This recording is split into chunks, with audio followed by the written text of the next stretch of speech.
Okay, I've been waiting for the CPU relocator before plugging the TF in. So that's turned up. So I put the two together. It's pointing in the right direction to the back. It's going to the back. The card's in. And when I turn it on,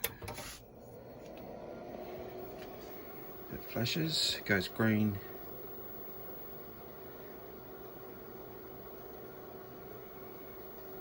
Black. Goes back to green.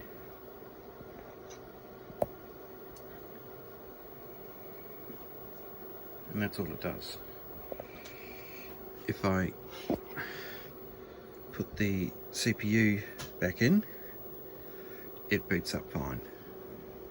I can either go straight to my floppy, or I can go to my SCSI cards, but I don't want to use it with the SCSI cards.